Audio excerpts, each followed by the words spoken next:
Welcome everybody. It is March 17th. Crazy that we are already in the middle of March. It is so good to see you all. Welcome to today's Live with Liz.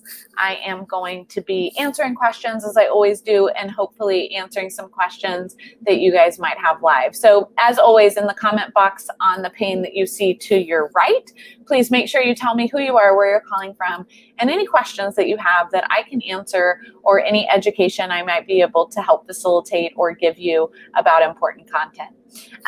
A couple of updates as always. This is not intended to replace therapy, but is intended to be educational and help support those in the OCD community. Our goal at IOCDF is to help reduce stigma and better educate on all the different subtypes of OCD and what appropriate treatment for OCD looks like and what it is, so that those of us living with OCD can be able to live a manageable, successful life, which we know is possible for everyone. A couple of updates that we have. Please make sure you check out iocdf.org/peace of mind. At this link, you can really look at and see all the upcoming live streams, all the different things that we have going on. And of course, you can submit comments, you can submit questions, and hear about both our programming, but also submit questions that you want answered during these live events. I'm going to start there as I always do. We have 3 questions that were submitted today, so I will start with those and then we'll hop into live questions. As always, remember, I know I say this a lot, but please, if there's content you want us to address, if there's content that you don't feel like has been appropriately addressed or that we need to better focus on, please make sure you let us know so that we can address that in these seminars, because that is the point. The point is for us to bring education that isn't already out there and to help provide appropriate resources and content for those struggling. You can email those content desires to info@iocdf.org. First question is, my son, a university student, has OCD and ADHD. He was diagnosed in his first year at school, but did well as a student. However, during the winter term, we're noticing that he's no longer motivated and avoids doing homework or watching lectures. He's hardly going outside and plays excessive video games. He takes medication for OCD and ADHD, sees a therapist once every 2 weeks, a licensed psychologist for ERP. Please advise on how to improve motivation, reduce avoidance, and improve productivity. This is a great question, and one that I'm going to probably defer more to his treatment team for, just because it's more of a specific treatment question for this individual, and it doesn't sound like it's as OCD based, right? So if there's specific OCD questions or rituals, I could help navigate those, but this sounds like it could be more medication focused. Sorry, not medication focused, motivation focused. It could be avoidance focused. And it sounds like it's something that should be addressed in individual therapy, both with medication, as I was just mentioning, incorrectly, or psychotherapy. So with his therapist and his psychiatrist, are there adjustments that need to be made? Are there things that need to be changed? What I'll say when it comes to motivation is that motivation shifts throughout our life for anything, right? Whether we have OCD, whether we're dealing with something else, motivation can come, it can go, it ebbs, it flows, right? That's how it is. That's how motivation works. What's really important is for us to think about what motivates us. Where can we find a buy-in? What are the things that would give us motivation, that would allow us to push through the struggles? Sometimes when we deal with higher levels of OCD and anxiety, avoidance might actually be a coping mechanism because of the difficulty to not engage. We can struggle with we sometimes may avoid because it's something that we don't want to deal with. We don't want to deal with the triggers. And so if that's the case, if video games or distractions are really avoidance due to OCD, it'd be important that he's working on that and addressing that with his OCD provider. If the avoidance is for other reasons, right, and motivation is low and depression is increasing, that needs to be addressed as well with his clinician through CBT and other appropriate mechanisms and forms. When it comes to doing well in school and avoiding schoolwork and engaging in video games, that's kind of a family and treatment decision that you have to work together to help enhance motivation and decrease avoidance, but also what will it look like to set restrictions, to set boundaries that can be helpful for the client. I always recommend that you do this together with the treatment provider so that you can create a plan that's best for them versus as a parent or a loved one just setting your own boundaries and setting your own limits that may or may not be recommended by the treatment team. Next question is, I experience problems in my speech and communication when talking with others by myself. I can only say certain words and numbers. I have to repeat myself and always need reassurance from others, which is very frustrating. Have you heard of this before, and is it a common OCD compulsion? Have you ever experienced this? What do you recommend I try to do to help with it? I know the compulsions can manifest in lots of different ways, but I've never heard of anyone's speech being affected by OCD. I find this compulsion getting worse and really starting to affect my confidence when speaking with family and friends. Absolutely can be OCD. Of course, it's hard without, doing a diagnostic evaluation and knowing more to know if this particular situation is OCD or not. But it is very, very common. So it's very common that sometimes with OCD, the perfectionism, the need to say things just right, do things just right, do them in a certain number of times, repetition, whatever it might be, can impact all aspects of our life. So it could be putting an item up and down. It could be touching something a certain amount of times, but it could also affect our communication and our language. Sometimes individuals with OCD feel like they have to say something perfectly. The syllables have to come out a certain right way. They need to make sure that they need to make sure that they don't say certain words, or they're worried about saying something offensive, so they're ruminating. So OCD and communication absolutely can go hand in hand. There can be a lot of rituals, there can be a lot of avoidance and a lot of triggers around communication when somebody's living with OCD. Of course, it depends exactly how it manifests, and that's how ERP would differ. ERP is going to work across the board if this is an OCD symptom, but how we would do it and what it would look like might differ depending on how OCD is specifically interfering with our communication. What I mean by that more specifically is, what is the core fear? Is the core fear more focused on, did I say something wrong? Did I offend someone? Because that's where the uncertainty in ERP needs to be focused on, if that's the case. Or is it that I have to say something perfectly or something bad might happen? Is it that if I don't say something perfectly, people might judge me, right? What's the core fear? How do we then engage in appropriate treatment specifically for it?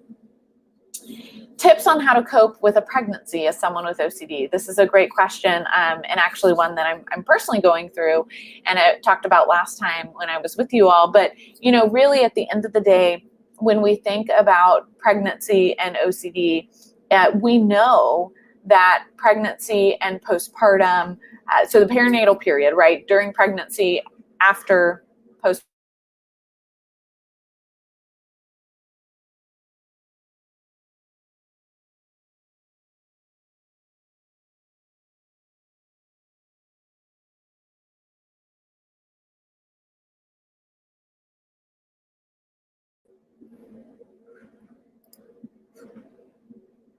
I'm back. Sorry, guys. It's a thunderstorming here in Houston, so I'm not sure if I just got kicked off or what happened. But we know that the perinatal period, right? So during pregnancy, during labor, postpartum, OCD can be there, and OCD can increase. OCD can attach to those times in our life, those periods in our life, for various reasons. One being the big hormonal changes, right, and shifts that happen and take place during that time in someone's life. And so, I think absolutely the answer is that we can see OCD increase. How do we deal with it? Well, the same way we deal with OCD otherwise, right? Being proactive, being in therapy, and continuing to address it. When my OCD increases and I notice my OCD picking up, right, I need to engage in more therapy. I need to be doing what I can to appropriately manage my symptoms, whether that's during the perinatal period or going off to college or getting a new job, right? Life stressors, changes, shifts in hormones can increase OCD or mental health symptoms, but treatment doesn't change, and that's what's awesome. As far as postpartum, it's really important that we're just on top of it and being proactive. I know I'm already worried about what my mental health will look like in a couple months when I'm sleep deprived, I've got a new child, and I know there's these potential increased triggers. And so it's really important for me to be proactive about that. So I have a treatment team lined up. I already have plans in place about how I'm going to manage sleep, how I'm going to try to make sure I maintain my mental health the best that I can, because I know this could be a more vulnerable period, and it's better to be proactive than reactive. So I had a kind of sudden onset of symptoms, but after a CT scan, it's been debilitating. I thought I was going crazy after the scan because of how I felt, then thought about moms that hadn't done something. I felt like I have to know why they did. Then it scared me. Then I saw images and dreams. I'm scared God will tell me to do things where before I was involved in a church. So it cut off after that, Kelly. But I think that overall, what you're talking about currently experiencing is an increase in symptoms and an increase in OCD triggers. And so my feedback would be to really engage in treatment and do what you can to continue to engage in active ERP to learn to best manage the symptoms that you're going through. Remember to do it step by step, take it day by day, right? We can't address all of it at once, but we can slowly and systematically come up with a treatment plan, work through a hierarchy where we slowly work on the things that are triggering for us to be able to manage them. It's very common that we can be doing okay or we can be struggling a little bit, but then an unexpected trigger, unexpected thought comes and it just really kind of pushes us and our OCD to a different heightened level. The great news is that treatment works no matter what level we're struggling at, but the way we engage in treatment might look a little bit different, right? We might do once a week, we might do something more intensive compared to if we're managing our symptoms really well. So it's really what works best for you. I'm a little embarrassed to ask, but what's the best treatment for pedophilic intrusive thoughts? They're destroying my life. So don't be embarrassed to ask. That is number one. One of the biggest things that's most important to me in my advocacy work is us really dispelling the myths about what OCD is and what OCD is not. OCD is not a condition that's just a fear of germs that presents in contamination. OCD is a condition that presents across various subtypes, which include sexual intrusive thoughts. That includes thoughts of doing something inappropriate. Pedophilia intrusive thoughts can also include another taboo topic is harm intrusive thoughts. So violent intrusive thoughts, fears that we might act out, do something harmful or hurt somebody we love. And so the reality is that I get it, right? It's hard to talk about this because it feels so difficult and these thoughts go so far against who we are. For those of us with OCD that have dealt with this exact category, pedophilia, OCD, it's horrific, it's terrifying, it's troubling. And it's really hard for us to think about and understand what would treatment look like, but treatment actually looks the same. We do exposure and response prevention for this type of OCD, for these types of intrusive thoughts, where we slowly and systematically do things that scare us, often the things we're avoiding. So if we're avoiding going to parks, if we're avoiding being around our nieces or nephew, if we're avoiding changing our child's diaper, we slowly start doing those things again without rituals, right? Doing them with rituals is going to reinforce OCD. So instead we need to do them without rituals, but we do it slowly and systematically. So ERP treatment works. Any OCD specialist will know how to work with pedophilia, OCD thoughts, sexual intrusive thoughts, harm intrusive thoughts, you name it, because that's what OCD is. OCD encompasses all of these things, not just one of them.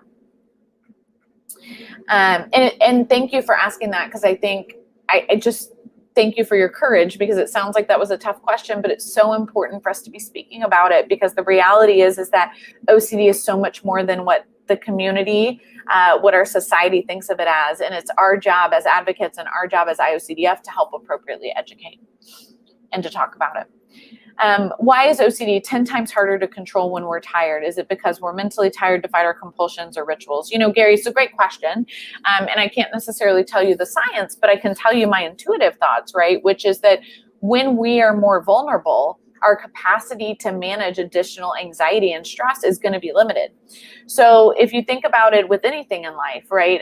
If my husband wants to talk to me about a heavy topic, or he wants to talk to me about something he's frustrated with me about, right? I'm going to be much more receptive to that if I'm in a good headspace, and if, you know, we just went on a walk and I'm feeling calm and it's the weekend, compared to if he wants to address it at 5 p.m. when I've just gotten off work, I've had a stressful day and I'm feeling overwhelmed, right? My capacity to handle that extra layer of anxiety, that extra layer of what's going on is going to be different. It's going to be limited. And I think it's the same with mental health. If we're not eating well, if we're not sleeping well, if we're not taking care of ourselves, if we're also going through life stressors, we're more vulnerable. When we're more vulnerable, our capacity to handle anxiety and distress is going to be limited, right? And so it's really important for us that we understand that and give ourselves grace around that, right? Kind of that analogy of if my cup is 3/4 full, it's only going to take 1/4 for it to overfill compared to if it's empty and I have capacity for an entire cup full of water. And so I think really it's about vulnerabilities. It's about us being aware of them, and it's about us taking care of them. When we talk about self-care, it doesn't just mean when you're in the middle of an OCD struggle, it's across the board. How do you take care of yourself? How do you engage in self-care? Because that is also going to give us and put us in a place and give us capacity to be able to address our mental health appropriately. My son has time OCD. It's never the right time. Yeah, so sometimes, right, a lot of OCD can be centered around numbers and time. And if it's a bad date, if it's a bad time, if it's a bad number being really triggered during those times, again, ERP can work for this. What are some ways I can deal with intrusive thoughts that I know are false, but OCD keeps saying, what if it is? Great question, Juan, because really this is the core of OCD, right? The core of OCD is that we often have a little bit of insight to say, like, I know this is irrational, I know this doesn't make sense, but our OCD grabs a hold and it tells us that what if, and maybe it is true, and maybe there is validity here, and we get stuck, right? We get stuck because we're not 100% positive. We're not totally sure. And so the fear of uncertainty is overwhelming. And we don't know how to manage it. We don't know how to handle it. And so the reality is how do we deal with it? We deal with it through ERP. So ERP is a specific form of cognitive behavioral therapy. And the entire concept behind ERP is learning to lean in and learning to accept uncertainty. And when we learn to accept uncertainty and we learn to lean into uncertainty, that is where freedom exists.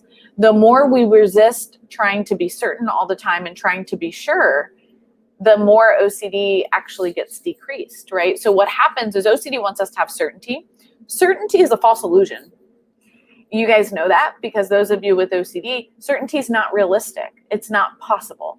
So what happens is OCD wants us to be certain. And so we go down this rabbit hole to try to be certain, to try to find certainty, and we get more stuck than ever because we can't actually achieve certainty. We can't actually be certain. And so what happens is we get more stuck. Now, the opposite is true if we instead lean in, right? So when we lean into uncertainty and we say, yeah, maybe, maybe not, right? And we don't try to solve it. We don't try to be certain. That is when the thoughts dissipate, and that's when OCD doesn't have as much power because we're not giving it the ability to take off. We're not giving it the reassurance. We're not giving it the power that it wants to have to lead us down an impossible search for certainty.